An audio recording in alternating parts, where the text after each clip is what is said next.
Today we're going to check out the Rode Wireless Go 2. What is going on, guys? So I have been using the Rode Wireless Go 1s for probably close to 2 years now. These are amazing travel mics because they are so tiny. I ended up picking up actually 2 of these and had them on my camera on the cage, and I actually had a custom cable built so that I could have my 2 channels to split it out to the left and the right. Now, huge selling feature of the Wireless Go 2 is it's 1 transmitter out of the box, or 2 transmitters out of the box and 1 receiver, which makes it super simple for that, so there's less clutter on your camera and it's much more compact. Now, one big question, why did I upgrade when I already had the Wireless Go 1s? The big thing for me is range. So I've had a few times, as you know, I'm filming around boxes of water and walking around turning the body. I've had parts where the audio's blipped or cut out during a shot, and then you gotta edit that part out or you gotta find a way to deal with it, and it's a huge pain in the butt.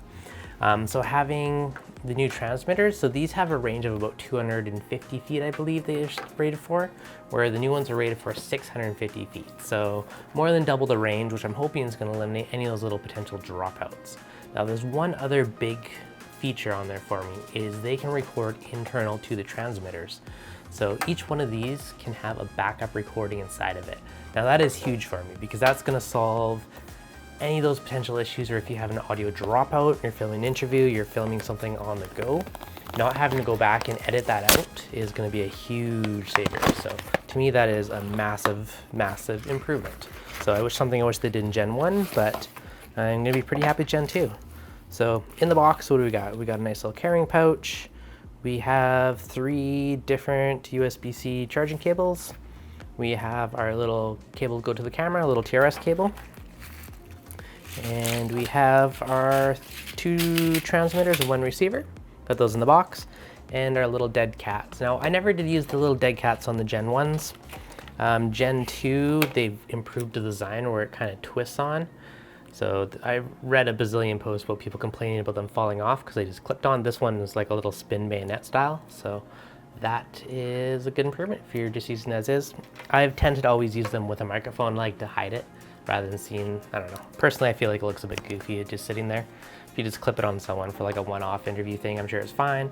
But if you're gonna be recording for a while, I don't know. Personally, I just like it hidden with the good old-fashioned lab.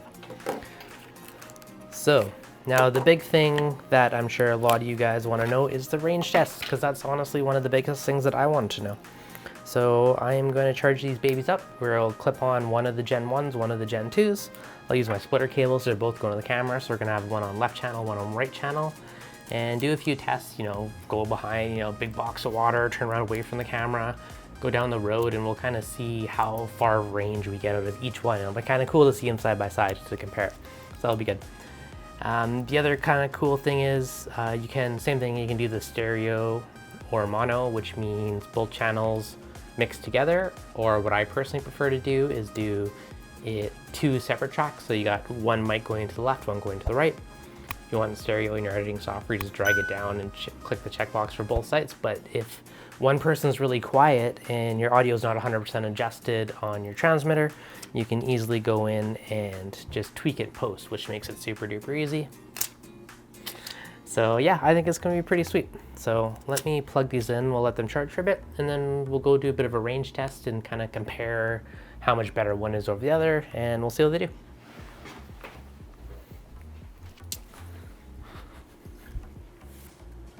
All right, so I got both receivers on top of the camera. One's going to the right channel, one's going to the left. So this one's the Rode 2, and this one's the Rode 1. And so right now, a couple inside tests. I have fairly high hopes for it internally. One good test, going behind a big box of water, this is definitely going to block some of the signal. Now being inside, it can bounce up off the roofs in different places. So I'm going to move around a little bit and see what cuts out. So now we have a wall between us. I am walking down the hall now into the bedroom, and now kind of looking out the bedroom door. This is a bit of a test. And we come back in and we'll see if either mic is dropping out. Now I also got a stairway here, so let's go downstairs and see if it cuts out. Now because it can bounce off the walls, there is some hope here. So now I'm at the very bottom of the stairs. We'll see how this one's doing. And come back up. Okay, so inside this is behind some walls. Went behind the fish tank, and I'm in the kitchen, walking towards my deck. And okay, now I'm facing towards the camera again. So there's a few different tests we're doing right now. One is gonna be, is it gonna cut out, because I'm faced away from it, is it gonna cut out through the water? Like how much does it bounce around? Now the next test I wanna do is go outside and do a bit of a range test. Now inside the house, I expect it to work fairly well because there's so many surfaces to bounce all those signals off of.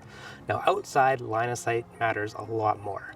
So I'm really kind of curious to see what we get. Now I also know if I'm facing the camera, it's going to work pretty well. If I turn away, I think we're going to lose some signal. So even right now, if I turn my body away from the camera and my body, we'll see if you can still hear me through either the road one or the road two.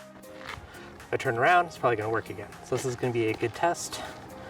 And we'll try this at range and see how this goes.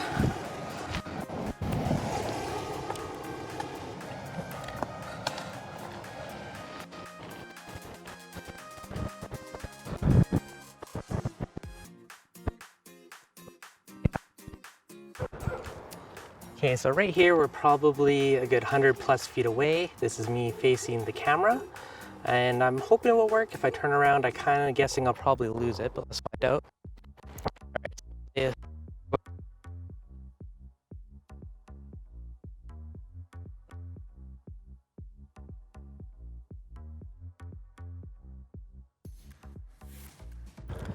Okay, so now we probably, I'm gonna guess 200 feet or so from the camera. So in theory, my transmitters are facing the camera right now. So see if anything's still connected.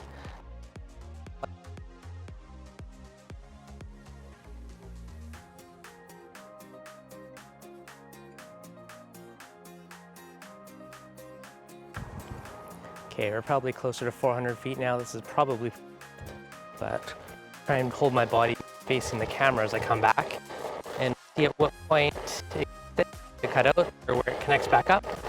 And hopefully at least one of the two or both of them are still working right now. This is really good range test. So probably got a little bit of wind noise in right now. So it'll be good to see how it sounds. I normally do use these with a lav mic. So I normally don't use the internal mic, but hopefully there is some decent range there. And yeah, we will see how that went.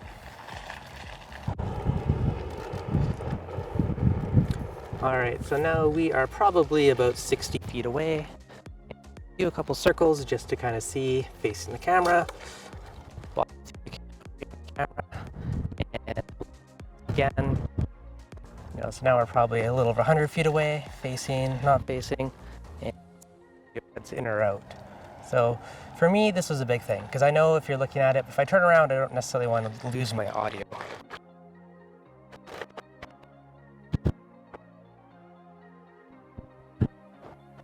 But it's really is a good way to test it, I think, by doing it this way.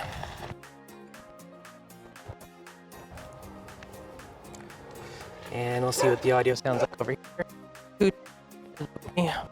Wandering around, sounds about normal. And yeah, okay, body facing forward again. So yeah, hopefully the audio still works at a decent range. I do prefer using the Rode ones over my RF mics just because they're so tiny, they're so light. Built-in battery, you're not dealing with AA's and all that jazz. So yeah, let's go pop this into the editing software and get an idea how they compare. As I walked downstairs, walked out towards my deck, walked down to my bedroom, which is down the hallway, so it's going through multiple walls, no problem. You got all those walls and roofs everywhere for the signal to bounce around, not a big deal. It works actually really, really well in that scenario. It's just outside, it is definitely line of sight. So something to consider. So hopefully you guys enjoyed this. If you have the Gen 1, 2, you're thinking, or you have the Gen 1, you're thinking to go to the Gen 2, hopefully this helps you make your decision if it's worth it for you. For me, 2 transmitters, 1 receiver is definitely a nice touch. And that backup audio track is honestly one of the biggest things. So if you guys enjoyed this, as always, hit that like button. If you're new, make sure you subscribe, and I'll catch you guys on the next video.